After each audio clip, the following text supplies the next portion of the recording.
जहाँ तक दबाव के मामले में हो गई है तो ये अति की कोई सीमा नहीं है। अति की अगर सीमा होती तो फिर स्थितियां अब तक पलट चुकी होती, बहुत सारी गठबंधन हो चुके होते, स्थितियां मतलब गठबंधन में बहुत बड़ी शुरुआत हो चुकी होती, लेकिन ऐसा कहीं से नजर नहीं आ रहा है क्या कि जिन लोगों की जमीनें जो हैं, जिसको मैं अक्सर शब्द इस्तेमाल करता हूं, कांग्रेस ने जोतने के लिए दी थी, वो वापस करने को तैयार नहीं है। सरेंडर करने को कोई ना कांग्रेस तो तैयार है, ना रीजनल पार्टीज तैयार है। असल में वक्त कांग्रेस को तो जितना सरेंडर करना था, जितनी जमीन जोतने को देनी थी, वो दे दी। अब वो वापस लेने की कोशिश कर रही, जो उसको होने नहीं जा रहा है।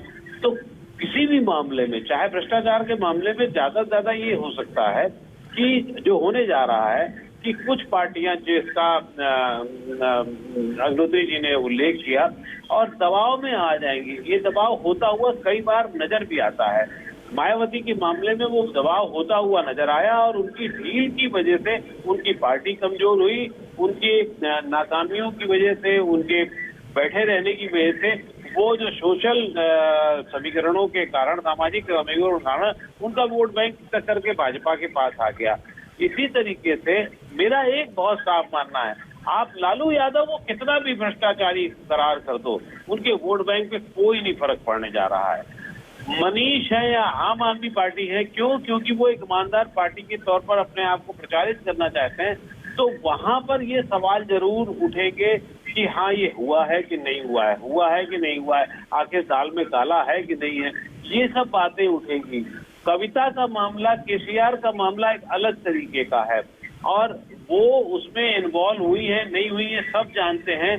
केसीआर भी कई स्तर पर भ्रष्टाचार के मामले में लिप्त रहे हैं और केसीआर और कांग्रेस तो कहीं किसी हाथ स्तर पर शायद जुड़ ही नहीं सकते हैं। आपको याद होगा कि जब राहुल गांधी अपनी पदयात्रा के सिलसिले में उधर से गुजर रहे थे तो उन्होंने धमकी देके कहा था कि खबरदार किसी भी नेता ने अगर मुझसे इस केसीआर से समझौते की बात की, खबरदार, ये शब्द इस्तेमाल हुए थे कि ये आप कोई पहल ही नहीं करेगा।